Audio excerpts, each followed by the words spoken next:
Alors bonjour nos chers élèves, on espère que toujours vous allez bien.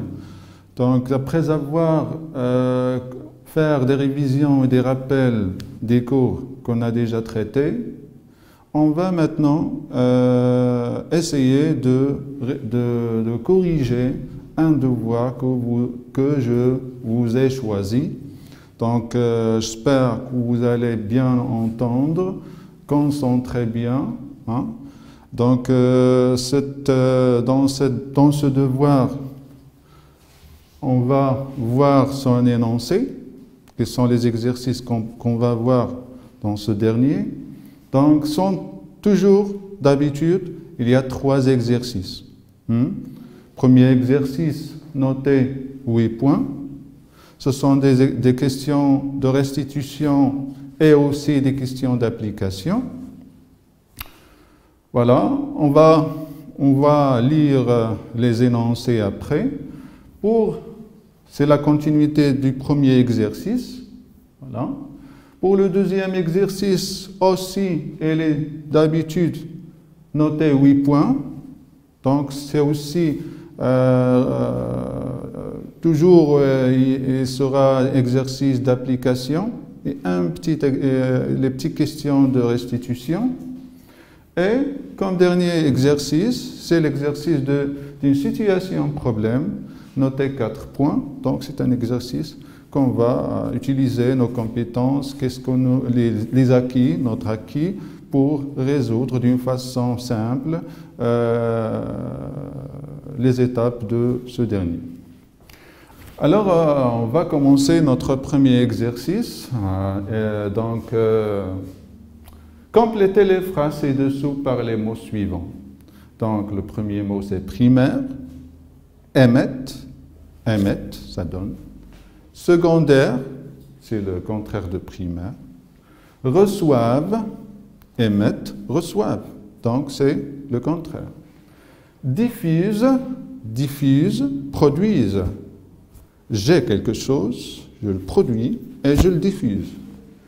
Donc, les sources de la lumière, donc soit primaire, soit secondaire. De la lumière sont des objets qui, la lumière, qu'ils. Donc, on ne sait pas encore si c'est primaire ou secondaire. Par contre, les sources, les primaires ou secondaires, ce sont des objets qui, dans toutes les directions, une partie de la lumière qu'ils. Donc, une partie, c'est-à-dire ce sont des sources secondaires.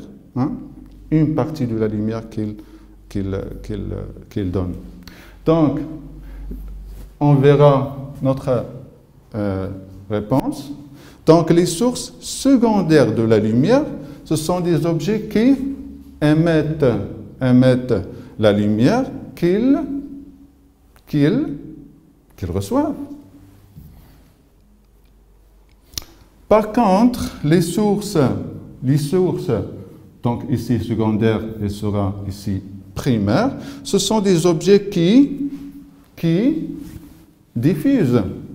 Voilà, qui diffusent dans toutes les directions une partie de la lumière qu'ils produisent. Voilà. Alors, question numéro 2. Classez les objets suivants dans le tableau. Donc, soleil, lune, bougie allumée, étoile, voiture, plante, cellule photoélectrique, pomme, œil, chaise, chlorure d'argent et lampe allumée. On va les classer selon les sources. Est-ce qu'ils sont primaires, secondaires ou ils sont récepteurs? Est-ce qu'ils sont naturels, artificiels? Donc, dans chaque cas. Je commence par soleil. Soleil, c'est une source de lumière primaire. Est-ce qu'elle est naturelle ou artificielle? Bien sûr, elle est naturelle. La Lune, c'est une source, mais on a dit qu'elle est secondaire et aussi elle est naturelle.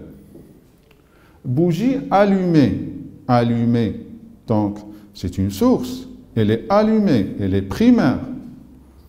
Voilà, mais elle est artificielle, c'est l'homme qui l'a fait.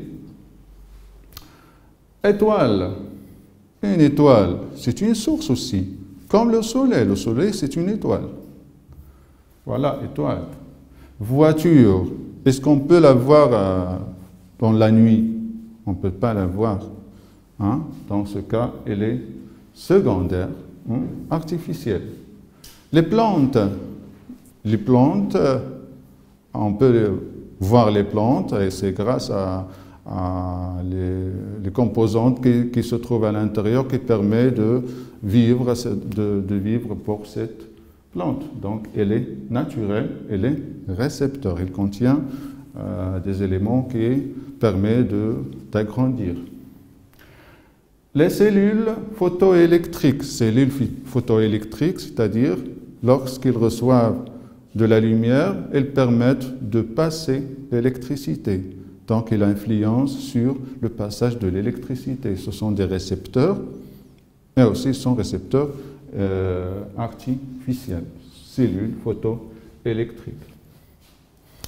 Une pomme, donc la pomme, on ne peut pas la voir dans la nuit, donc c'est une source secondaire, et aussi elle est naturelle bien sûr. Voilà, elle est source secondaire naturelle. Un œil, l'œil, comme on a déjà vu dans les exercices, donc c'est un récepteur, voilà, c'est un récepteur naturel. Une chaise, voilà, une chaise, c'est une source secondaire artificielle, voilà, donc c'est une chaise. Chlorure d'argent, on a vu qu'elle a une perte, elle devient noire, se noircit lorsqu'il est devant la lumière. Voilà, donc elle est récepteur artificiel. Lampe allumée, une lampe déjà allumée, donc elle est source primaire artificielle.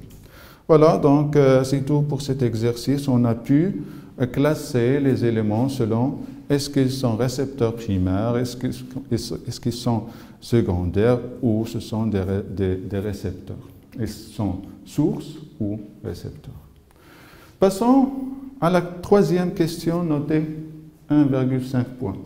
0,5 pour chaque phrase. Barrer les réponses fausses. Les réponses qui ne sont pas justes, on doit les barrer. Donc, la boîte noire permet d'obtenir une image. La boîte noire, chambre noire, permet d'obtenir une image renversée. Est-ce qu'elle est renversée? Oui, elle est renversée, donc on ne peut pas la barrer. Est-ce qu'elle a de même couleur? Si l'objet est rouge, l'image est rouge. L'objet est vert, l'image est vert. Oui, donc c'est comme un appareil photo. Est-ce que l'image est droite? Hein? L'objet est droite, l'image est droite. Non, l'image est renversée. Dans ce cas, la réponse droite, elle est fausse. L'éclipse lunaire totale se produit lorsque lorsque la Lune entière ou une petite partie de la Lune ou une grande partie de la Lune se trouve dans l'ombre de la Terre. Est-ce que toute la Lune doit être dans l'ombre si on veut avoir une éclipse totale? Donc, la Lune entière, je crois que oui. C'est oui? Bien sûr que oui. Parce que la Lune entre entièrement dans l'ombre de la Terre. Une petite partie, non. Elle est complète, donc elle passe. Donc toute la Lune. Une grande partie, on ne peut pas parler d'une éclipse totale, mais c'est une éclipse partielle. Donc on doit barrer même la troisième suggestion. Un filtre vert, le filtre est vert, transmet la lumière rouge et les verts. Il doit filtrer. Et pour filtrer, il doit donner sa couleur, sa propre couleur. Donc, Est-ce qu'elle est rouge? Non. Est-ce qu'elle est blanche? Bien sûr que non. Est-ce qu'elle est verte? Oui. Donc, il doit laisser passer la lumière verte. Voilà, je passe à la question numéro 4. Tracez les rayons pour prévoir la zone observable depuis la position de l'œil dans chaque cas. Cas A, B et C. Voilà, on voit les obstacles, les écrans. Il y a ici 3 écrans devant l'œil. Premier écran, deuxième et troisième. De l'autre côté, il y a 3 objets. Donc, les 3 objets. Alors que l'œil veut voir ces 3 objets. Voilà, on doit tracer les rayons pour prévoir la zone. Donc, pour prévoir la zone, il y a un rayon, il y a un faisceau de lumière qui sort de notre œil. Il ne sort pas de notre œil, mais disons que la zone que l'œil peut voir. Donc, je dois passer un rayon par ici et un rayon par ici pour voir si je peux les identifier, les 3 couleurs, les 3 objets. Donc, pour la réponse, le premier œil va permettre de voir, dans cette situation, va permettre de voir le crayon et la pile, comme vous voyez. On ne peut pas voir dans ce cas cet objet. Et si, qu'est-ce qu'il va voir l'œil? Est-ce qu'elle peut voir la pile, le crayon? On verra. Voilà, dans ce cas, l'œil ne peut rien voir, car voilà les limites, les rayons limites qui passent à travers les bords de ces plaques ne permettent pas de voir la pile aérienne, donc il ne peut rien voir. Et dans ce cas, on doit aussi tracer les rayons lumineux pour voir si on arrive à détecter ces 3 objets, alors que dans ce cas, on peut voir que ça et ça. Donc, en se basant sur les rayons, ce n'est pas les rayons, mais ce sont des rayons, mais ne se produisent pas par l'œil. Indiquez dans chaque cas les objets observables par l'œil. Premier cas, A. Elle va observer, comme on voit dans la figure A, l'œil voit le crayon et la pile. C'est normal. Deuxième cas, l'œil ne voit rien. Et troisième cas, l'œil voit le crayon et le taille-crayon. Donc les deux. Il voit le crayon et le taille-crayon. Donc voilà, c'est tout pour la question numéro 4. Passons à l'exercice numéro 2, notez 8 points. Première question, classez les mots suivants dans le tableau ci-dessous. Donc il y a le bois, c'est une question de restitution. Donc, le bois, est-ce qu'un milieu transparent, translucide ou milieu opaque? Donc on verra. Donc le bois, bien sûr, le bois, il est opaque. Voilà. Je commençais par, donc voilà le bois, c'est un milieu opaque. LR, c'est un milieu transparent. Le verre dépoli, verre dépoli, c'est un milieu translucide. Voilà. Le miroir aussi, c'est un milieu opaque. Miroir ne laisse pas passer la lumière à travers. Verre lisse, le verre qu'on connaît, il est très transparent. Voilà, il est transparent. Papier huilé, papier avec de l'huile. Donc, elle laisse une petite partie de la lumière à passer. Donc, c'est tout pour la première question. Question 2. On réalise l'expérience suivante. voyons. Voilà, la lumière blanche. Comment appelle-t-on ces couleurs? Ces couleurs, on les appelle quoi? On les appelle spectres de la lumière blanche. Voilà, c'est appelé spectre de la lumière blanche. Donnez le nom de ces couleurs dans l'ordre. Donc on veut les donner par ordre, soit du rouge vers le violet ou du violet vers le rouge. Et toujours, d'habitude, on commence toujours par le rouge. Donc, le rouge, l'orange, le jaune, le vert, le bleu, indigo et violet. Voilà, indigo et violet. Donnez le nom de ce phénomène. Qu'est-ce qu'on appelle ce phénomène? C'est le phénomène de la dispersion de la lumière. Dispersion de la lumière blanche. Donc c'est ça la réponse de la question numéro 2. Question 3.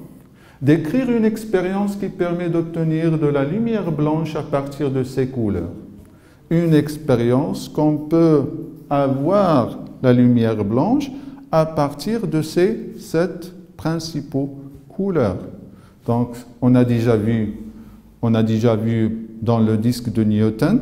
Donc, le disque de Newton nous a permis de passer du spectre de la lumière blanche, c'est-à-dire les 7 principaux couleurs, pour les passer aux blanches.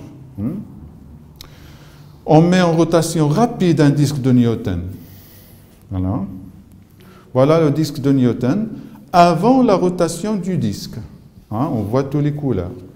Après la rotation, voilà ce qu'on voit, elle devient blanc. Le disque devient blanc.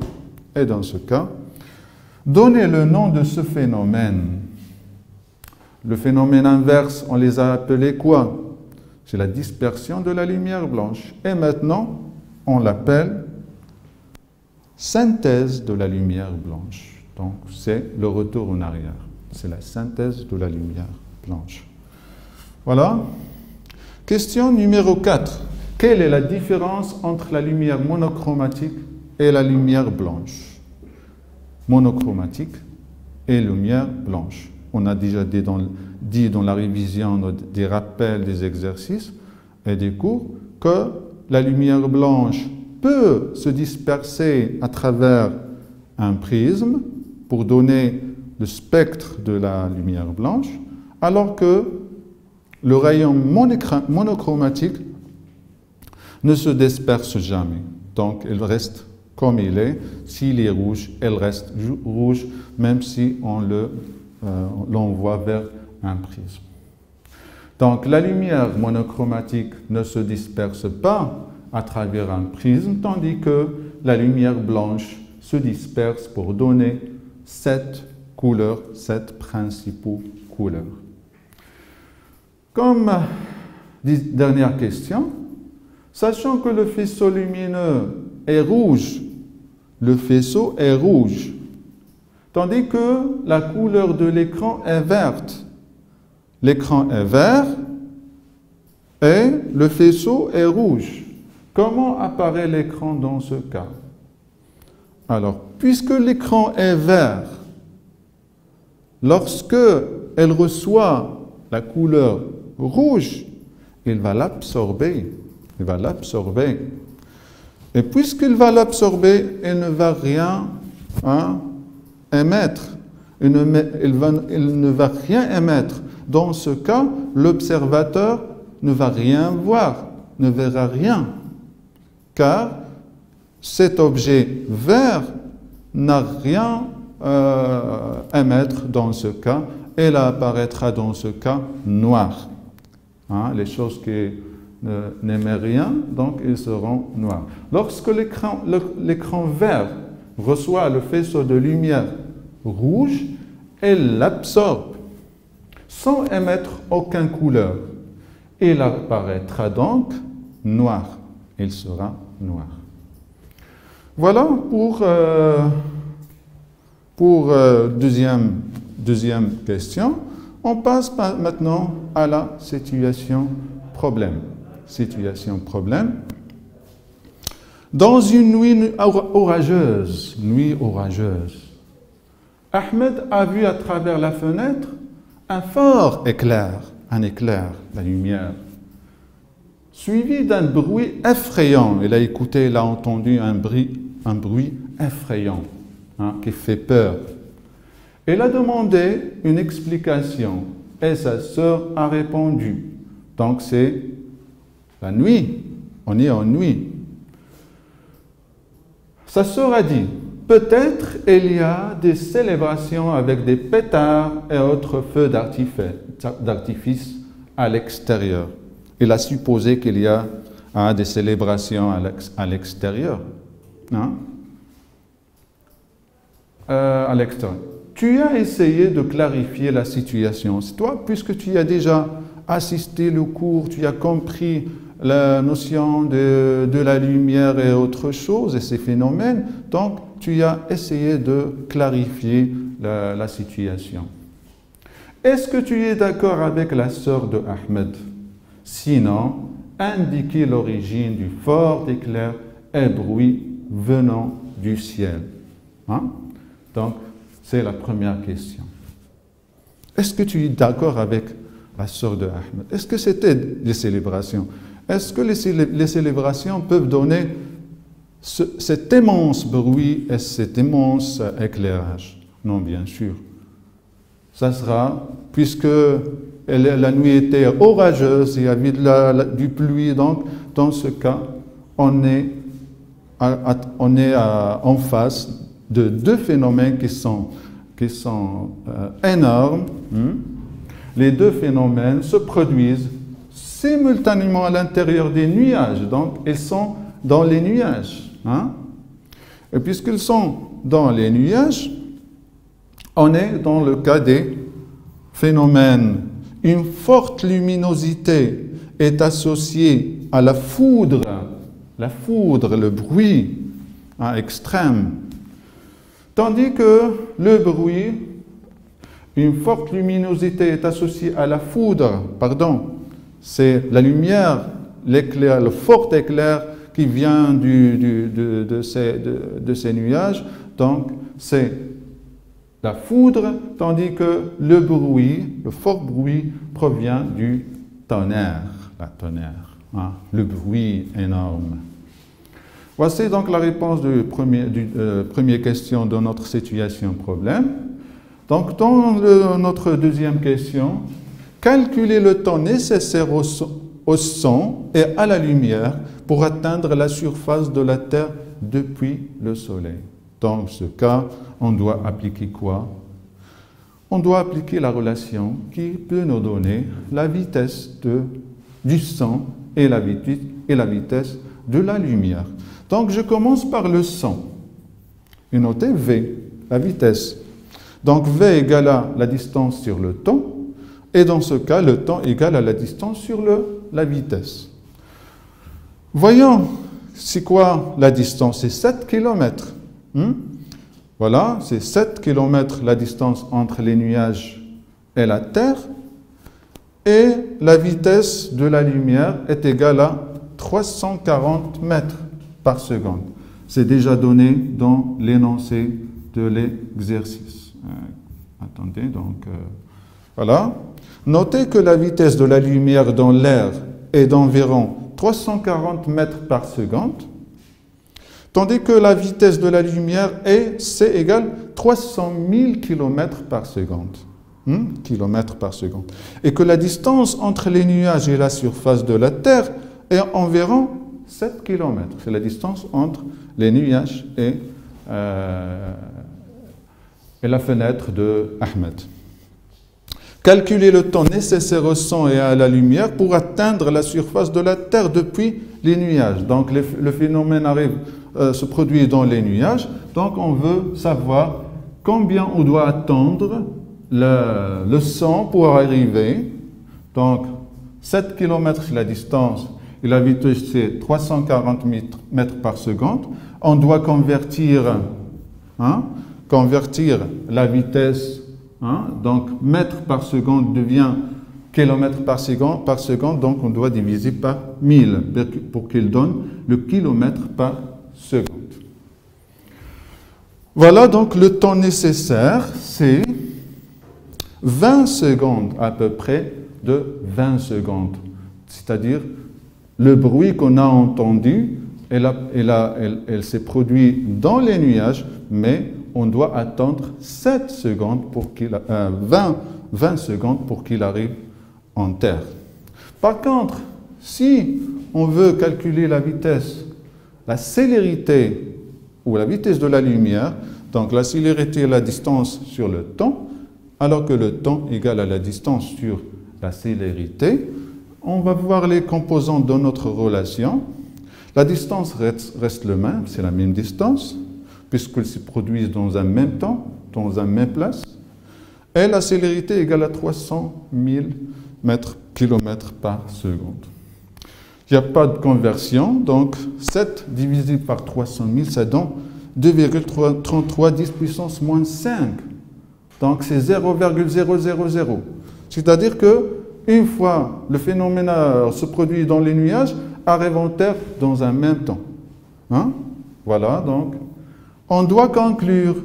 Et pour conclure, c'est-à-dire Ahmed a vu l'éclairage parce que le phénomène se produit dans un même temps et la lumière arrive sur le champ, alors que on doit attendre 20 secondes après ce phénomène pour entendre le bruit. Dans notre cas, le son atteint la surface de la Terre avec un retard de 20,5 secondes par rapport à la lumière, malgré que les deux phénomènes se produisent en même temps.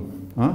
Les deux phénomènes se produisent en même temps, mais la lumière arrive la première et on doit attendre 20 secondes pour que le bruit arrive en terre.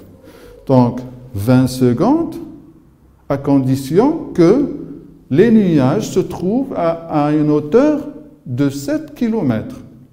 Plus l'hauteur, la distance, plus elle est grande, plus on doit attendre plus du temps, plus le bruit se calme. Il n'y a pas beaucoup de bruit si les nuages sont plus loin. Et d'ailleurs, dans notre vie quotidienne, parfois on voit l'éclairage et on entend un bruit qui est très faible, mais on doit attendre plus que 20 secondes. Et aussi, parfois, on voit l'éclairage et on entend le bruit après 10 secondes ou 7 secondes. Ça sera un bruit énorme dans ce cas. Voilà, c'est tout pour cette séance. J'espère que vous avez bien compris ce devoir. Donc, merci à vous. Surtout, restez chez vous, s'il vous plaît. Merci.